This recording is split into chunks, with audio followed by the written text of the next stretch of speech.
Welcome back, guys. Today we're talking about writing through dark times. Stay tuned.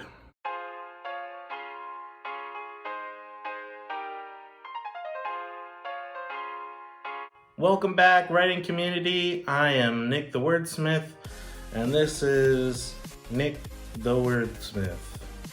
Today we are going over writing through the dark times. It's crazy out there, folks, isn't it? I mean, wow. It's worse than a quarantine haircut out there. It's nuts. So what do we do as creatives? We create. That's what we're good for. That's what we're here to do. What else? What else can we do? You know, outside the obvious, we could donate to charity. We can help out where we can physically help out. But as far as professionally, this is our zone. Let's just think about it for a second. So many of the greats have written through some pretty dark times. A.A. Milne, Winnie the Pooh writer, writing basically all of his characters through symptoms of PTSD. Antoine Dumas, Mary Shelley, Dr. Seuss. We can definitely weather the storm with what we have to offer. And that's what I'm gonna go over with you right now.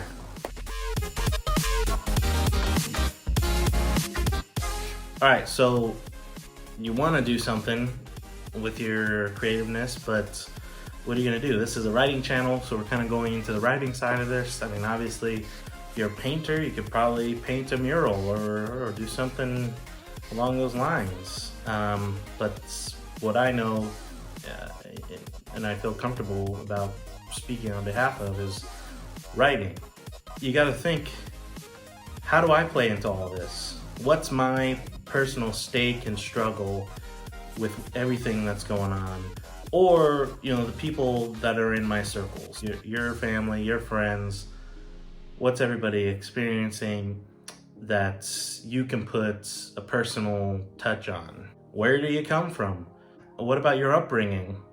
Are you being oppressed right now? Formulate this onto a page.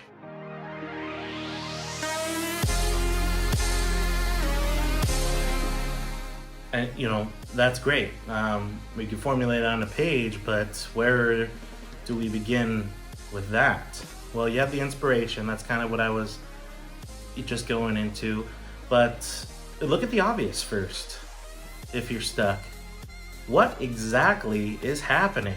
Is there a fire? Are you facing violence? Tell the story as literal and abrasive and true as you can tell it. Make that your first draft if you have to. Then look at that from a distance and put your personal spin on it. This is my canvas, the page I've just written.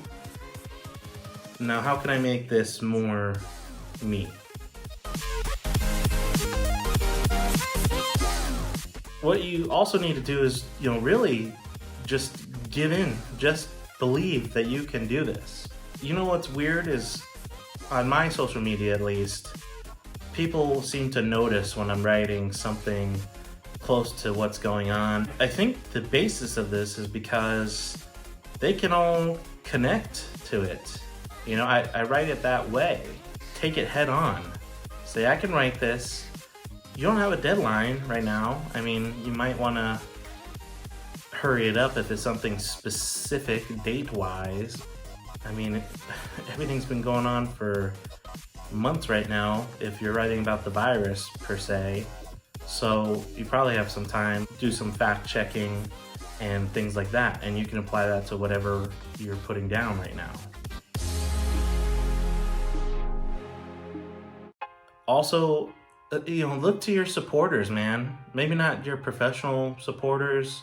I mean, you can. A lot of people pose questions like, hey, writing community, do you think this would be better, or would that sound better? And that's fine.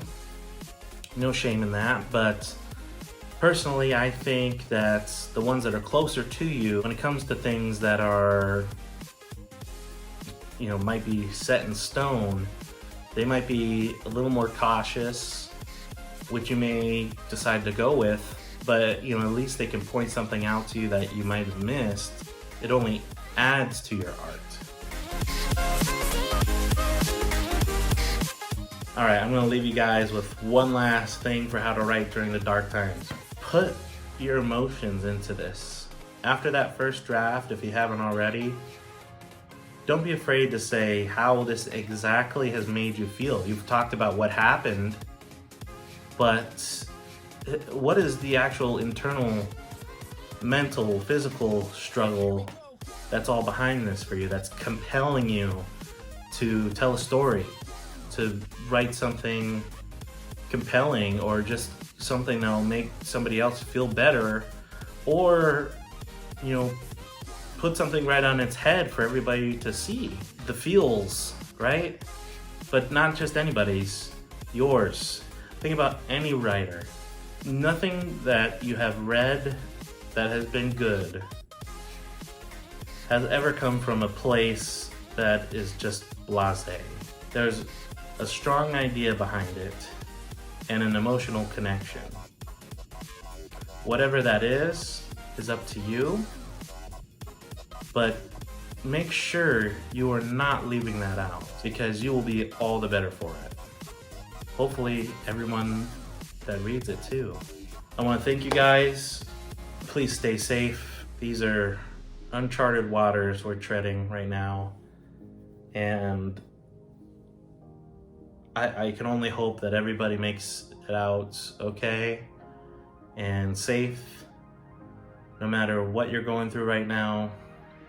If you're angry, if you're sad, if you're worried, take precaution. You're worth more to you and to others than you might think.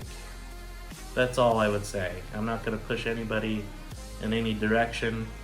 I'm not a politician. I'm just a dude that wants to write and trying to keep an open mind. It feels hard to do something like that, you know, especially when we get those first instinctual emotions towards something, but that's what I'm choosing to do. And whether that's what you choose or not, I can only wish you, you know, good health and safety. Thank you guys for hanging out again this week. Talk to you again soon. Feel free to leave a question or a topic in the comments that you might want to hear about. I'd be more than happy to speculate or go into it, depending on what it is. Please subscribe and hit the bell so you can find out when I'm posting these, usually Monday. And best of luck to everybody.